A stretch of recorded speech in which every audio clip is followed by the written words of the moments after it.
আসসালামু আলাইকুম সুপ্রিয় শিক্ষার্থীবৃন্দ, আশা করি তোমরা সবাই ভালো আছো। আজকে আমরা এইচএসসি আইসিটি সাবজেক্টের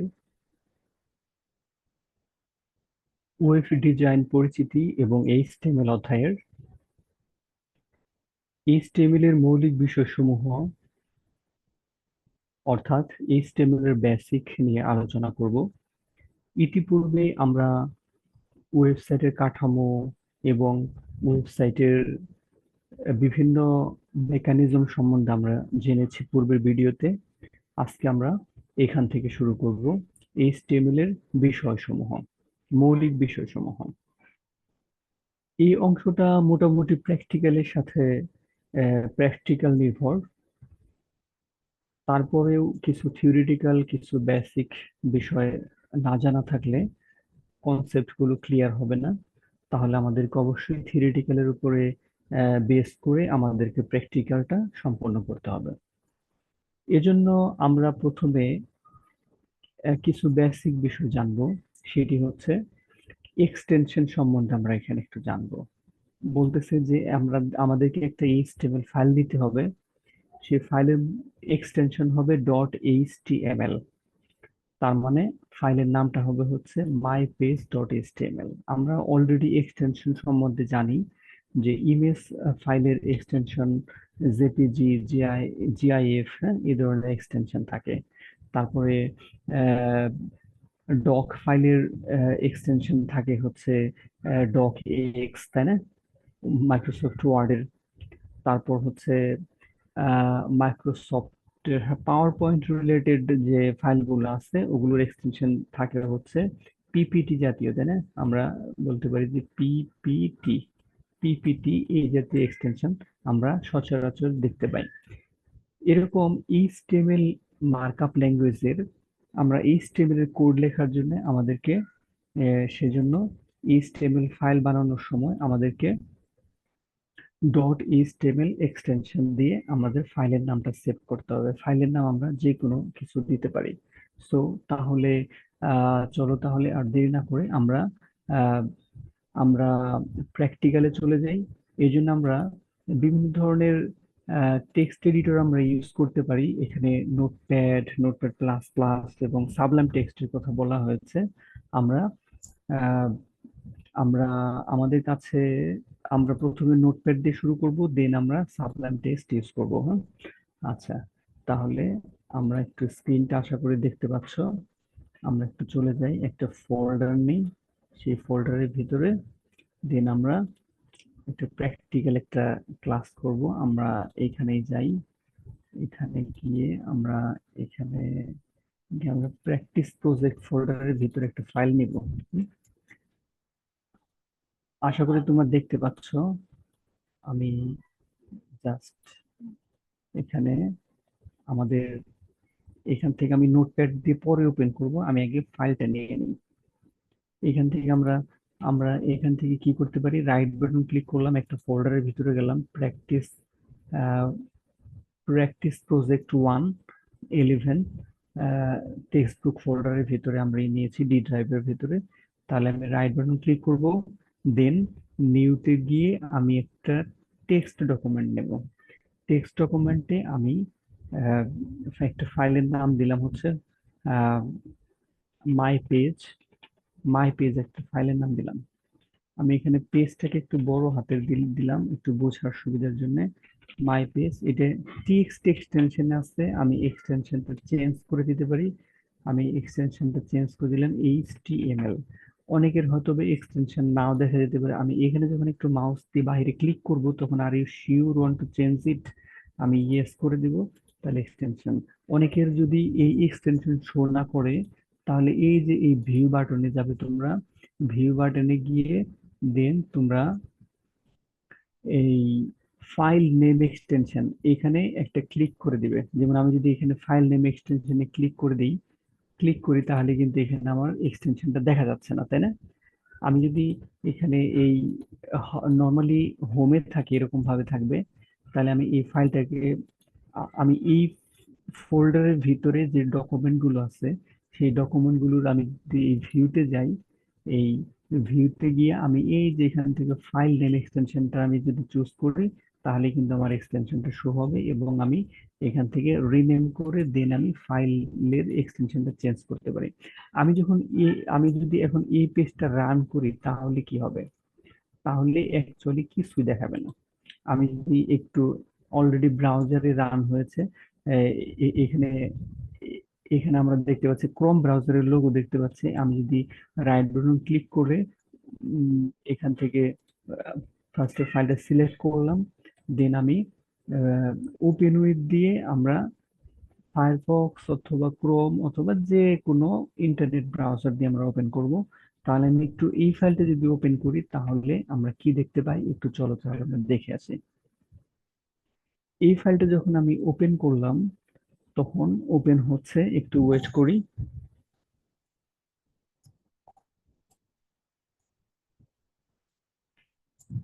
ওপেন হচ্ছে, ওপেন হতে একটু সময় নিচ্ছে, সো আমরা আর একটু ওয়েট করি। আচ্ছা, অলরেডি ওপেন হয়ে গিয়েছে। এখানে আমরা দেখতে পাচ্ছি যে কিছুই দেখতে পাচ্ছি না, তাই না? এখানে অ্যাকচুয়ালি কিছুই দেখতে না পারারই কথা, কারণ এখানে কিছু নাই, তাই না? এখানে যদি কিছু থাকতো তাহলে আমরা দেখতে পারতাম, কিন্তু কিছু তো নাই, এর জন্য আমরা দেখতে পাচ্ছি না। তাহলে এখন আমি এই ফাইলের মধ্যে আমরা এখন এই HTML কোড লিখবো, হ্যাঁ? তোমরা খুব মনোযোগ দিয়ে দেখতে থাকো। আমরা এই ফাইলের মধ্যে একটা HTML কোড কিভাবে লিখতে হয়, সেই কোডটা আমরা এখন লিখবো। সো আমি তাহলে যাই, এখান থেকে আমি আবার ফোল্ডারের মধ্যে গিয়ে এই ফাইলটাকে আমি ওপেন করি। আমি ওপেন করব ওপেন উইথ দিয়ে। আমরা এখানে নোটপ্যাড প্লাস প্লাসও কিন্তু আছে আমার, আমি চাইলে নোটপ্যাড প্লাস প্লাস দিয়ে ওপেন করতে পারতাম। আমি ওপেন উইথ সিম্পল নোটপ্যাড দিয়ে আমি ওপেন করি। নোটপ্যাড প্লাস প্লাস তোমরা অনলাইনে লিখে সার্চ দিতে পারো যে note notepad plus plus download. So তখন নোটপ্যাড প্লাস প্লাস এসে যাবে, নেক্সট নেক্সট করে তুমি ইনস্টল দিয়ে নেবে। এই যে উপরে আমি এটাকে একটু ধরে একটু এই এটাকে একটু ধরে এরকম করি, তাহলে একটু বোঝার সুবিধা হবে। আমার এটা একটা নোটপ্যাড, সেটা ওপেন করলাম। আমি একটু ফন্ট সাইজ, আচ্ছা আমি একটু লেখা ট্রাই করি। আমি একটা অ্যাঙ্গেল সাইন দিব, তাই না? অ্যাঙ্গেল সাইন, শুরু এবং শেষ অ্যাঙ্গেল সাইন দিয়ে আমরা এক্সক্লামেশন সাইন দিব এবং ডক টাইপ লিখব। Doc type HTML. এটা হচ্ছে কি? এটা হচ্ছে HTML5 এর একটা একটা ভার্সন। এটা ডকুমেন্ট টাইপ মেনশন করে, এটি বোঝানোর জন্য আমরা ডক টাইপ HTML দিব।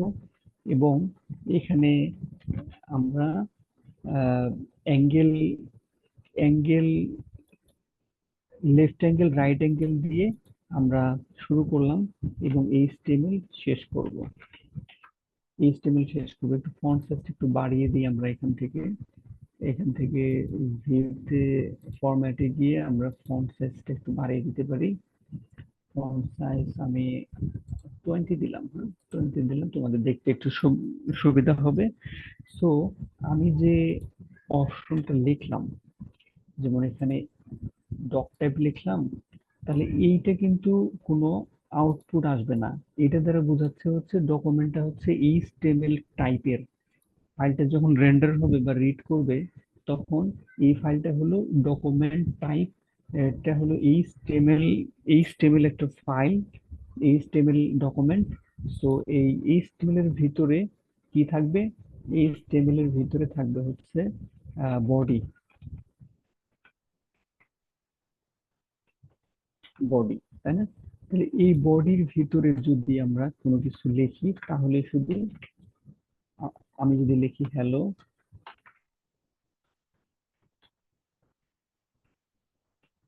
হ্যালো ওয়ার্ল্ড, তাহলে কি হয়?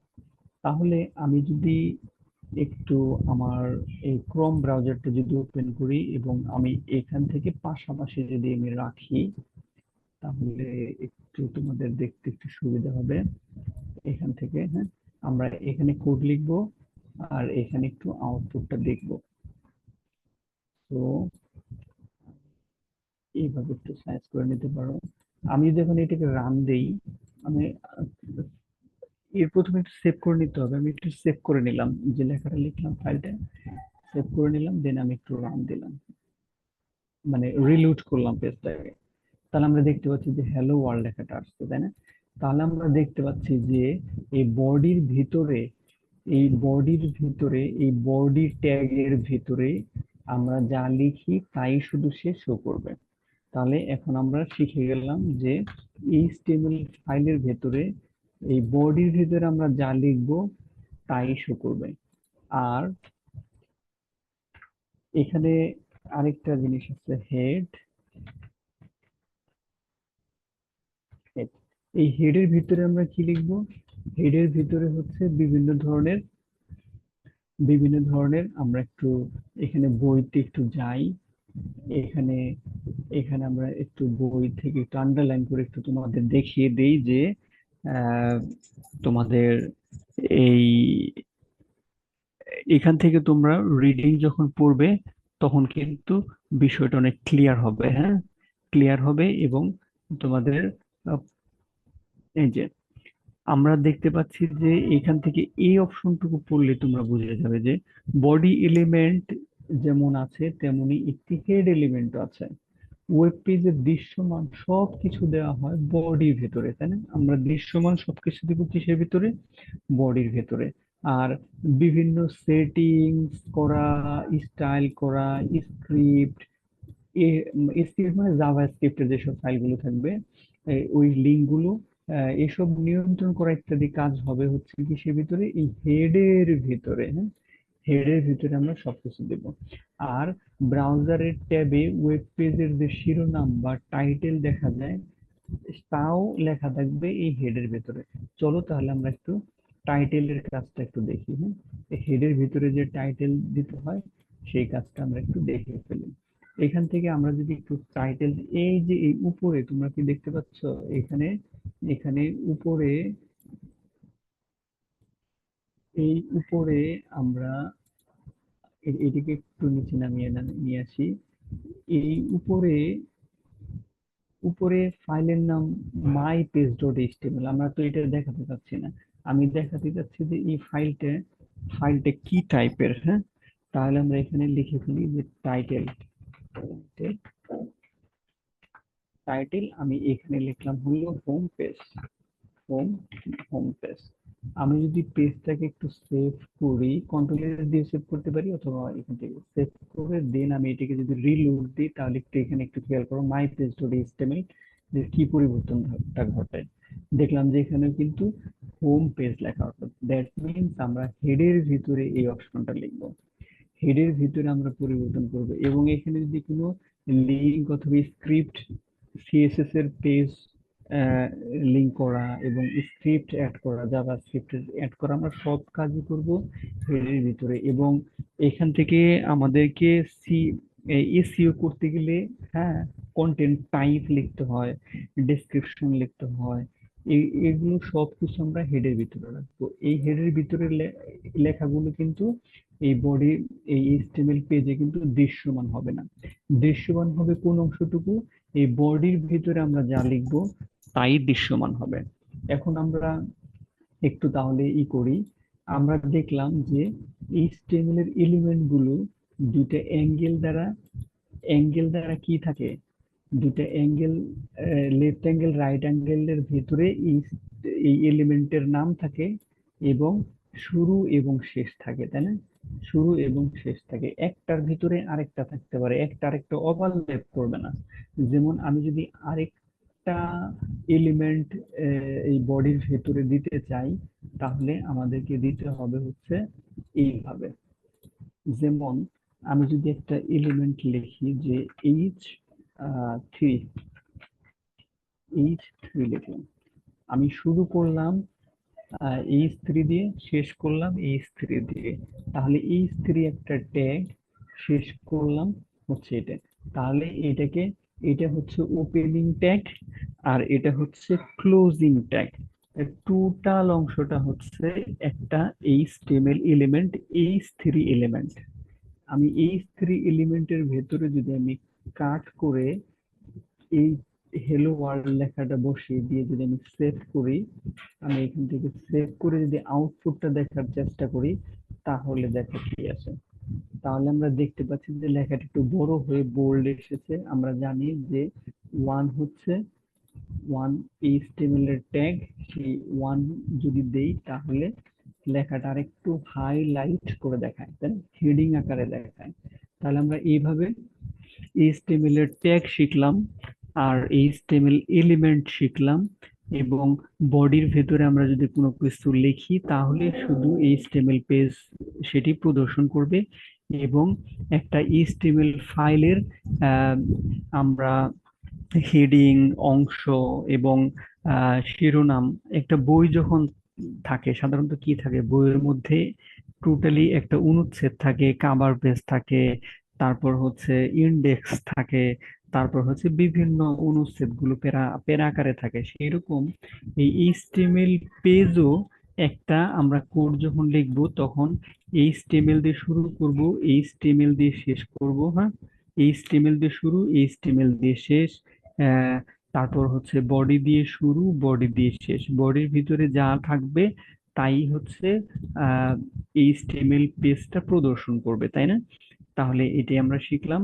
আর হচ্ছে আরেকটা বিষয় হচ্ছে, আমরা এই হেডের ভিতরে কি লিখবো, হেডের ভিতরে যত ধরনের স্টাইল, যত ধরনের সেটিংস এর ব্যাপারগুলো, যত ধরনের স্ক্রিপ্ট এবং কন্টেন্ট টাইপ এবং পেজের টাইটেল নেম দেওয়ার জন্য আমরা যা ইউজ করব সবই হচ্ছে হেডের ভিতরে থাকবে। আর এইচটিএমএল এর এলিমেন্ট গুলো আমরা বডির ভিতরে লিখবো। কিছু কিছু এলিমেন্ট আছে শুরু এবং শেষ থাকবে, আবার কিছু কিছু এলিমেন্ট আছে কি, কিছু কিছু এলিমেন্ট আছে হচ্ছে শুরু আছে কিন্তু শেষ নাই। আহ, শুরু মানে শেষ, শেষ না করলেও চলে, হ্যাঁ, সিঙ্গেল ট্যাগ, যেমন এইচ আর এর আমরা এইভাবে লিখবো। এইচ আর আমি যদি সেভ দেই এবং এটাকে যদি আমি রিলোড দিই পেজটাকে, তাহলে দেখবেন যে আন্ডারলাইন হলো, মানে এটা একটু হরাইজন্টাল লাইন আকারে শো হচ্ছে। তাহলে আমরা দেখতে পাচ্ছি যে কিছু কিছু ট্যাগের ক্লোজিং এবং ওপেনিং ট্যাগ আছে, এবং কিছু কিছু ট্যাগের, এইচটিএমএল ট্যাগের এলিমেন্টের কি আছে, শুধু ওপেনিং ট্যাগ আছে, কোনো ক্লোজিং ট্যাগ নাই।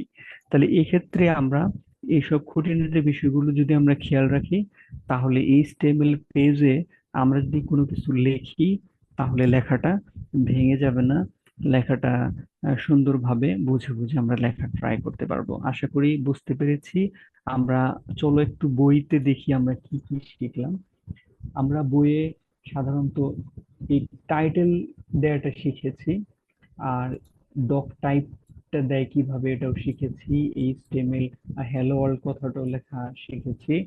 আর এখান থেকে আমরা মোটামুটি এই পোর্শনটুকু কভার করেছি, এবং এইচটিএমএল এ এলিমেন্ট লেখার নিয়ম আমরা অলরেডি শিখে গেছি, যে ওপেনিং ট্যাগ, ক্লোজিং ট্যাগ, এবং একটা এলিমেন্টের ভিতরে আরেকটা এলিমেন্ট দেওয়া যাবে, একটা আরেকটার সাথে ওভারল্যাপ করা যাবে না, তাই না? এখানে খুব সুন্দর করে বলা আছে যে একটি কৌটা, এখানে একটু পড়ি দেখো, উম, একটি বড় কৌটার ভেতরে ছোট ছোট কয়েকটি কৌটা আমরা রাখতে পারি, তাই না? কিন্তু একটা অন্যটির উপরে অথবা একটা অন্যটির ওভারল্যাপ করে এবং একটা আরেকটা ওইভাবে আমরা রাখতে পারি না, না? তাহলে আমরা মোটামুটি বুঝতে পারলাম যে উম, একটা এলিমেন্টের আমরা যদি এখানে দেখি, এই পি এলিমেন্টের ভেতরে আহ, আবার ইএমটা কি হয়ে গেছে, ওভারল্যাপ হয়ে গেছে, তাই না? এইটা তাহলে ভুল। আমরা পি দিয়ে শুরু করব, পি দিয়ে শেষ করব, পি একটা বড় একটা কন্টেইনার, মানে একটা কৌটা, ওই কৌটার ভিতরে আমরা ইএম মানে এভরি, ইএম মানে হলো এমবেড, হ্যাঁ হ্যাঁ, এভরিক্যাডাব্রা, এভরিক্যাডাব্রা ভাবে সকল নামটা করছে। ইএম দিয়া কি হয় আমরা একটু তাহলে একটু দেখি, হ্যাঁ। একটা একটা লেখার মধ্যে ইএম দিয়ে কি হয়, ইএম এলিমেন্টটা কি কাজ করে সেটা আমরা একটু দেখার ট্রাই করি। চলো তাহলে এখানে আমরা একটু ইএম দিলাম, ইএমটা একটা লিখলাম এবং ইএম শুরু করলাম, হ্যাঁ। তাহলে এইখান থেকে আমরা